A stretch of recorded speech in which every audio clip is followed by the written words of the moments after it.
Hi, and welcome back to the Save It for Parts channel. In this video, I'll be attempting to modify this television satellite dish into something that can track US military satellites and download images from them. Now, we've done some of these things in prior videos on this channel. In an earlier video, I modified this originally Ku-band TV dish into an S-band satellite dish. Now, I throw a lot of different frequency bands around on this channel, and I do try to explain some of those. Some people want more or less explanation about the acronyms and terminology I use. Originally, television satellites such as this would use the Ku microwave band around 12 gigahertz, and if you remember big bulky satellite dishes from the 1980s and 90s, those used C-band microwave around 4 gigahertz. Now, this one is currently configured for S-band around 2.2 gigahertz. S-band is also where Wi-Fi lives. It's around 2.4 gigahertz. So there are a bunch of radio frequencies that you may or may not care about. Long story short, we have modified this for a radio bandwidth and range that it was never intended for, and we've had some success with it. In a prior video, we were able to track weather satellites with this. We were able to download some images. This particular dish comes with a motor system. This is called a Winegard Traveler, and it's designed to live on top of a motorhome, a camper, an RV.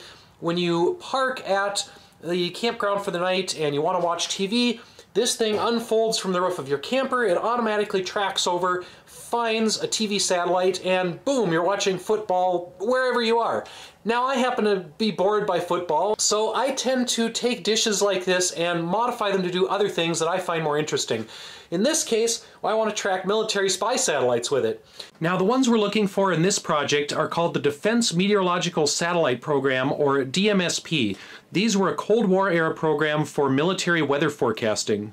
Essentially, the DMSP satellites would pass over the Earth prior to an actual spy satellite, and they would take a picture of the ground, see where the clouds were, what the weather patterns were, and that helped the actual classified spy satellite following along behind to know where to aim its cameras.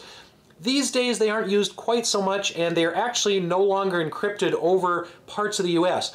They're still encrypted over a lot of the world, so you can't do a project like this just anywhere. You have to be in North America, and specifically Northern North America, because for some reason they don't unencrypt until they pass kind of the northern half of the US. That might be more than you want to know at this point. We'll get to that later. To make this track low Earth orbit satellites rather than geostationary satellites as it was originally intended for, I've had to write quite a bit of custom computer code to run the motors, interface with a orbit tracking program called gPredict. That's open source software. I'll throw links to all this stuff down in the description below. So basically, we are getting the orbital parameters of random satellites like DMSP, like NOAA weather satellites, into the gPredict program, passing them over to the software, the firmware that runs the motor on this dish, and basically tricking the dish into following those satellites rather than a television satellite. We've had some complications with that in the prior video. Again, this was never designed to do that sort of thing. Low Earth orbit satellites are much closer to the Earth. They move much faster relative to us on the ground. A geostationary TV satellite sits in one place from my perspective, while a low Earth orbit satellite zips across the sky in about 10 minutes. So the dish has to track that satellite, keep up with it, and stay aimed at it to get a good signal.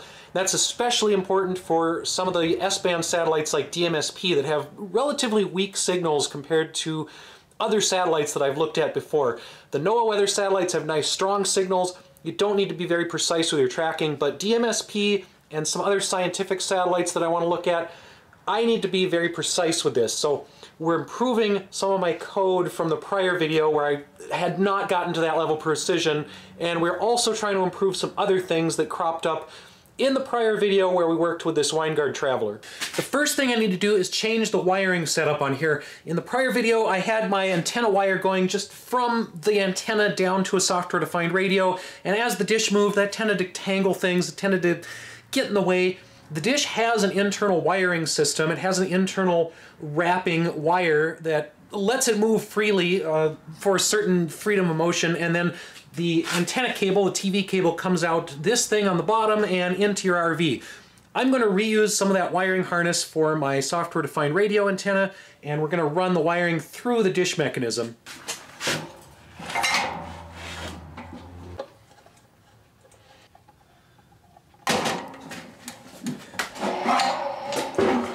here's a better look at what I've done at the focal point of the dish with the radio electronics I'm talking about.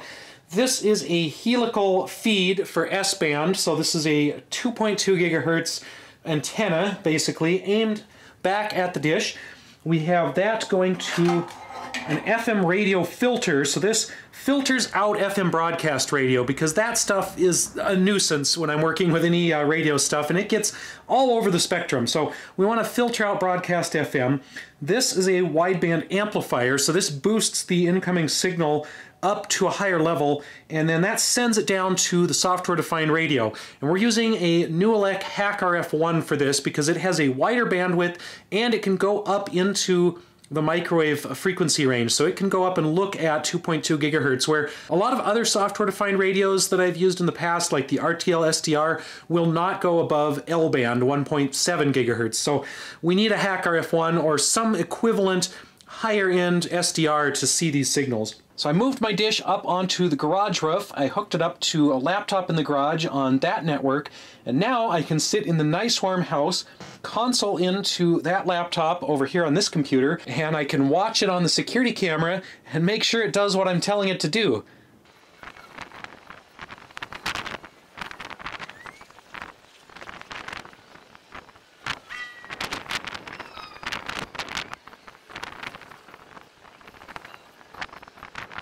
And yes, this is simple, basic networking stuff, but it's another step along the way of having a remote, more hands-off satellite downlink station. Now I don't have to babysit the dish, change feeds around, change things around. I don't have to be as hands-on every time I'm working with it. It's a little bit less of a prototype now. I can put it on the roof, run it from in here in the house, and to some extent forget about it, although I do still have to watch it on the camera and make sure it's not doing anything too stupid. Of course, the downside of leaving the dish outside 24/7 is that I have to watch the weather and make sure not to leave it parked like this when there's heavy snow.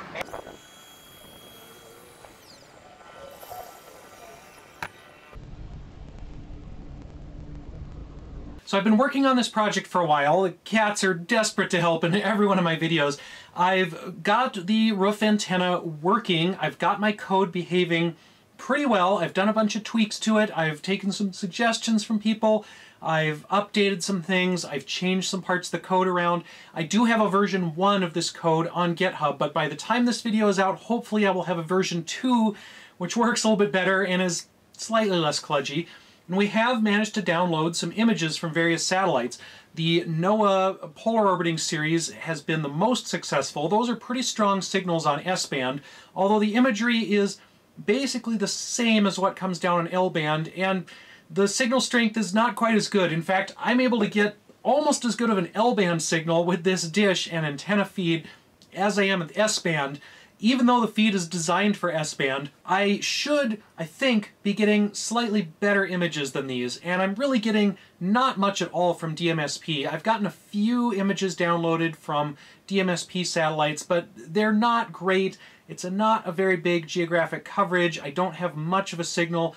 I was able to get more out of DMSP with a larger dish, which makes sense because it's a weaker signal and I was getting more signal in with the larger dish. So to attempt to get a better signal with this relatively small dish, I'm going to try one other device in my radio chain. I'm going to go with this Mini Circuits ZX60 LNA. This is tuned for 1710 to 2400 megahertz, so it should see the upper end of L-band all the way up to S-band. I'm probably going to swap out the FM filter with this thing. I might leave the other LNA in place. This one is externally powered. I'm going to have to solder on a power connection for this, and then the other LNA can probably just sit in there and I can still power that from the RTL SDR with the bias T if I want additional amplification. But having this one in the front of the chain right after the helical feed should give me a little bit more filtering, a little bit more amplification, and basically we're going to see how it works. I have no idea. I've never used this before.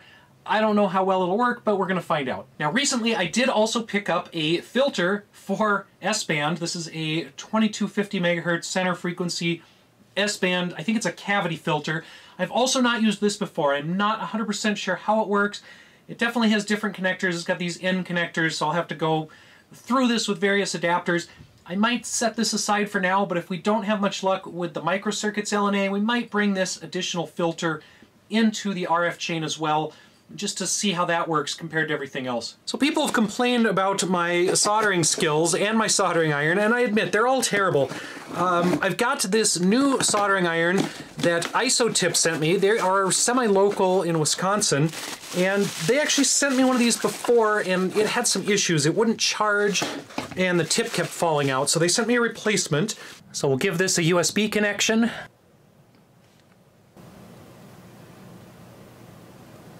Well, this time the IsoTip worked much better. The battery is working, the head is staying in the retainer clips, and I'm able to solder much faster and much better than my old school plug-in one. So thank you, IsoTip. This is not a sponsored video, but I will throw a link for them down in the description if you're interested in their tool here. Now, I'm a little nervous using this equipment because the HackRF1 can be pretty sensitive to overly strong signals. If I have too much amplification, I can actually burn out the internal LNA on that unit.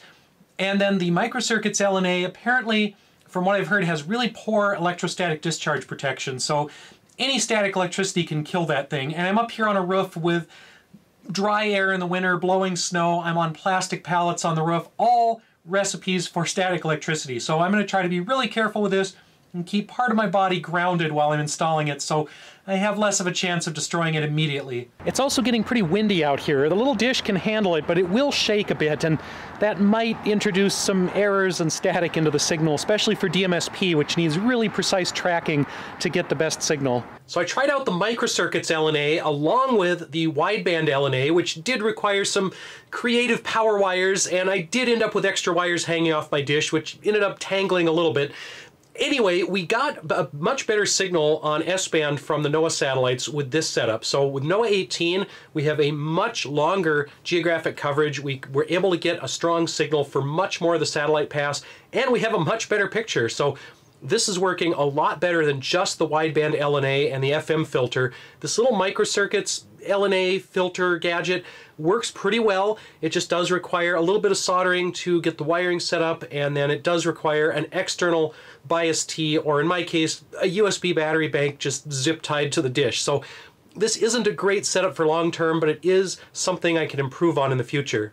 So I've finally reached the point where I can actually do what I want to do with this dish, track and record DMSP satellites, get those S-band signals from the US military weather satellites, and hopefully decode them.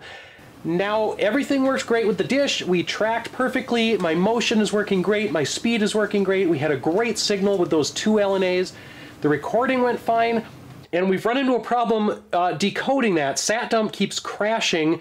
I've given it two files now. We actually recorded both DMSP 17 and 18.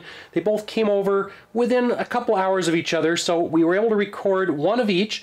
One recording is about 18 gigabytes, the other one is about 9 gigabytes, so it doesn't seem to be a file problem or a size problem because SatDump can handle 25 gigabyte GOES dumps.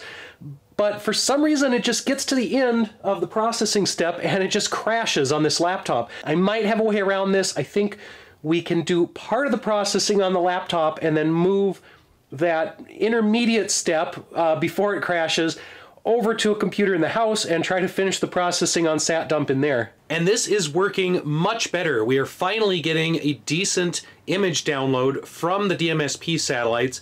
We have both a visible channel and an infrared channel, and then some combinations that the software put together.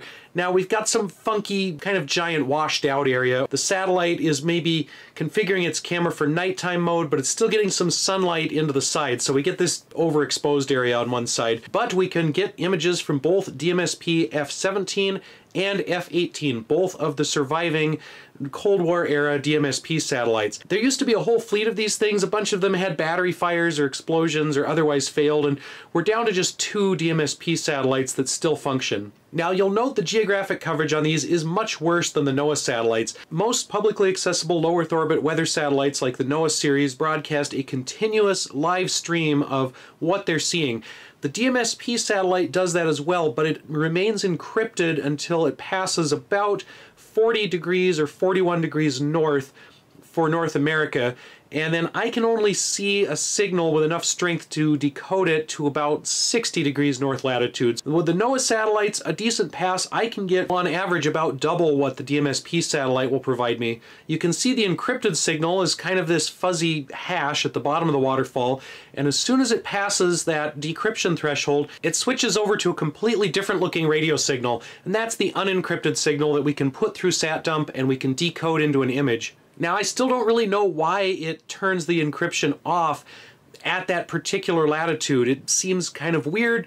People have postulated maybe it's hiding Area 51, it's hiding some super secret military base, but that really doesn't make sense because the imagery on these kind of sucks. It isn't a spy satellite grade imagery, it's low res, Cold War quality weather satellite data, and it looks terrible. All right, I finally have something like a ground control computer set up, so I have almost all of the information I want right here.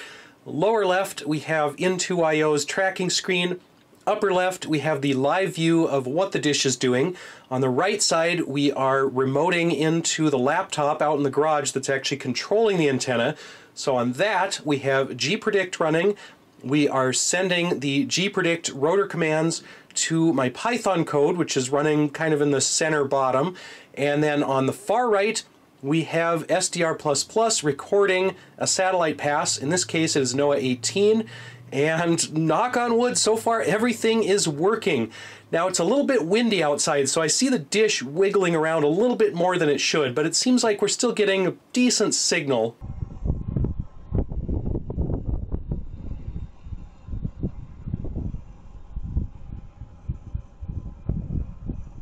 So here's a southbound DMSP pass, and it looks like it is already encrypted again. So it is not unencrypted the way it is going northbound.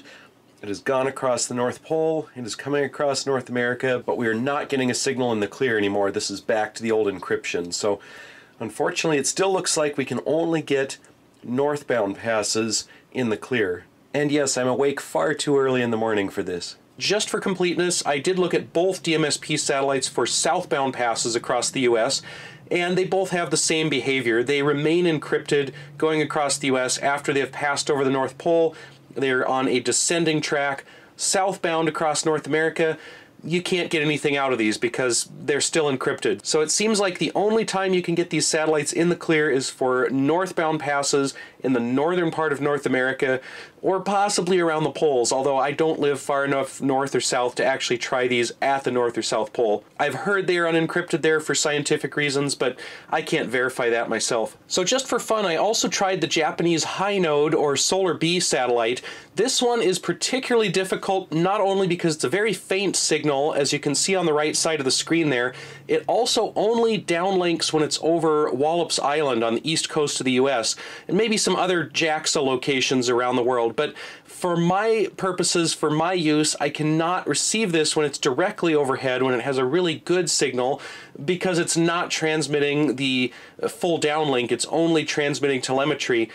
I can only receive it when it's passing fairly far off to my east, which means I don't get as good a signal. As you can see, we're right in the middle of the pass for Hinode, and the signal on the right is very faint, to the point of probably being unusable. I doubt that I'll be able to decode anything out of this. So it looks like DMSP is probably the limit of what we can pick up with this particular antenna. Anything fainter, anything smaller, more obscure with a lower signal is just not going to come in on this small dish. So as much as I would like to continue poking at DMSP, showing off example images from various satellites, I think it's time to wrap this video up. I will have a follow-up video because I have put together quite a to-do list of future improvements for this project. I want to add a cavity filter. I want to play around with further automation. I want to set this up so I can basically schedule and forget, leave it to do a pass at 2 a.m., 4 a.m. where I don't actually have to get up and babysit the dish.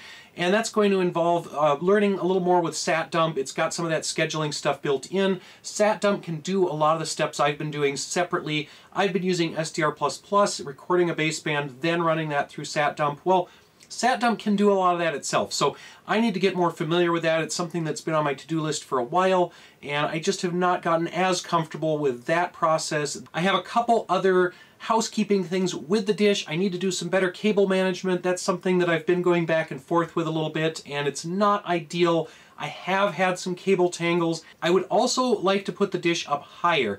Now, we've been very lucky this winter, I guess, in that Minnesota has had almost no snow again. The climate is so screwed up that Minnesota doesn't get winter anymore. Texas and Louisiana get winter now. So we have not had much snow, and the dish is just basically sitting on a pallet on my garage roof. If we got 18 inches of snow, it would be buried. So I want to put that dish up a little higher on some kind of a platform or a pedestal, but those improvements will all have to wait for a follow-up video. Right now, I'm very happy with my S-band tracking setup. It is excellent for NOAA weather satellites. It is pretty decent for DMSP, the Defense Meteorological Satellite Program. That is something that I really wanted to do. I've played with that before, and it's been a real challenge. So this dish is working great for that. I would still like to get it a little bit better. That's why I want to try some of those improvements like the cavity filter. And I still want to learn more about the DMSP program. It is still very mysterious to me. Anyway, the cats are bothering me for dinner. They want me to stop talking to you guys and feed them, so we're going to wrap this up. Big thanks to my Patreon subscribers who have really helped out with projects like this. They help me buy silly electronics on eBay, cavity filters and LNAs and weird experimental stuff that I don't always know if it's going to work. So it's nice to have a little bit of extra income to throw at some experimental hardware that I'm not familiar with and test that out, see if we can improve some of the videos, improve some of my satellite reception. If you would like to support projects like this, if you would like to support this channel, jump over to Patreon. You can give me $5 a month or something, and that really does help out. If you want to see more videos like this, feel free to like and subscribe, and I do have a playlist of prior satellite projects. I have other videos where I use the Traveler dish, where I'm hacking the Traveler dish, and hacking and modifying all kinds of other commercial satellite dishes. Finally, thank you to everyone out there for watching, and we'll see you next time.